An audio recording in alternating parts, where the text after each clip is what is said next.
Hello viewers, আপনাদের সবাইকে আপনাদের প্রিয় channel bonsai study Jahangir Sheikh এবং ফেসবুক পেজ শেখ জাহাঙ্গীর এতে আপনাদেরকে স্বাগতম। কারণ বিভিন্ন মানুষ কেউ ফেসবুক থেকে কেউ ইউটিউব থেকে ভিডিওগুলো দেখছেন, তাই দুযোগের কথাই উল্লেখ করা হয় বরাবর আমার প্রতিটি ভিডিও। তো আপনাদেরকে বনসাই চর্চা সম্পর্কিত নানা বিষয়, নানা তথ্য আপনাদের সামনে তুলে ধরা হয়। আজকে আমরা এমন একটি বিষয় তুলে ধরছি, একটি খুব আকর্ষণীয় বিষয়। আমরা প্রচুর মানুষ প্রকৃতিতে প্রচুর গাছ দেখি, কিন্তু প্রচুর গাছ দেখলেও গাছগুলির পার্টিকুলার নাম কি, তার কি গুণ রয়েছে, তার কি বৈশিষ্ট্য রয়েছে, এই সম্পর্কিত বিষয় কিন্তু আমরা ঠিকমতো জানি না। তো আজকে যারা বনসাই চর্চা করছেন তাদের কাছেও একটি গাছ বনসাই করতে গেলে সেই গাছটি সম্পর্কিত ধারণাও আপনাকে ক্লিয়ার রাখতে হবে। গাছটি কীরকম প্রকৃতির, কীরকম মাটিতে সে মানে বড় হয়, কীরকম আবহাওয়ায় সে বড় হয়।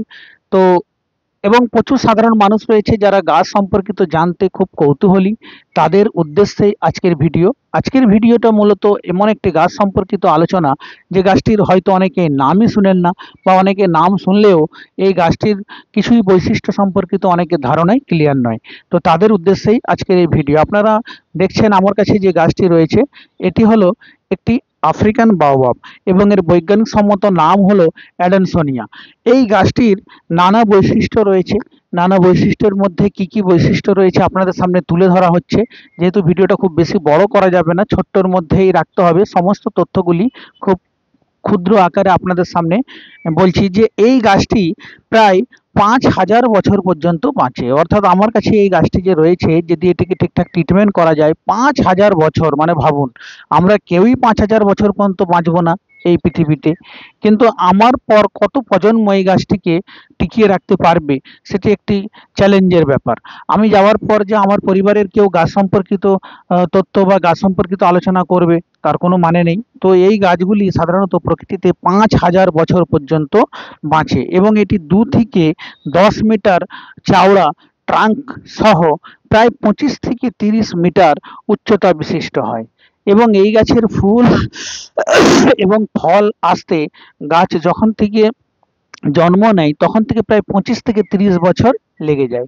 এই গাছ প্রকৃতিতে আমাদের দেশেও খুব কম পরিমাণ রয়েছে, মধ্যপ্রদেশ রাজ্যে কিছুটা রয়েছে। তো আমাদের জেলা, আমি যে জেলা থেকে মানে অবস্থান করি, পূর্ব মেদিনীপুর জেলায়, আমার জানা দুটো গাছ, একটা হলদিয়াতে এবং একটি তমলুকে সন্নিহিত রাজগোদা স্টেশনের কাছাকাছি রয়েছে, এবং আরও হয়তো থাকতে পারে, কিন্তু তা আমার জানা নেই। যারা বনসাই চর্চা করেন তাদের কাছে হয়তো টবে অনেক গাছ রয়েছে।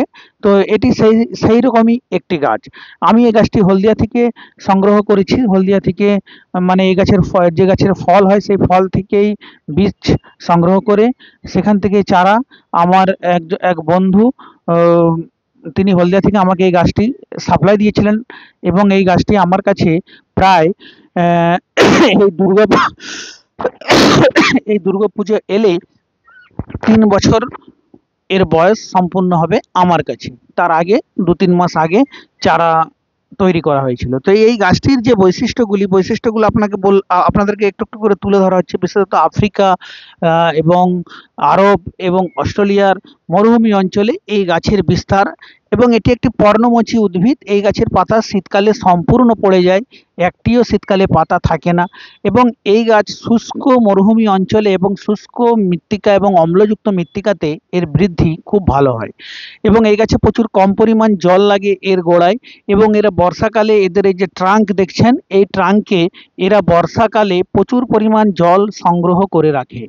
এত পরিমাণ জল সংগ্রহ করে রাখে, যখন জলের দেখা পাওয়া যায় না, যদি আপনি এই গাছে জল নাও দেন, এরা নিজস্ব জল থেকেই এদের জীবন ধারণ করে নেয়। এবং এর আরেকটি রহস্য রয়েছে, একটু পরে বলছি, যে এর জল কি কি কাজে লাগে সেটা একটু পরে বলছি।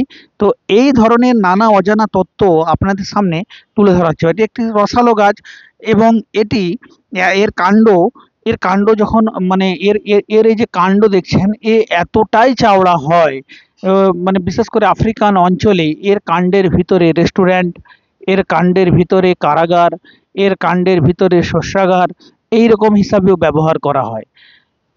মানে কথাটা অবাক লাগার মতো, কিন্তু আপনারা বিভিন্ন এই গাছ সম্পর্কিত তথ্য যখন জানতে পারবেন তখন জানতে পারবেন এর কাণ্ড এতটাই ফাঁপা হয়।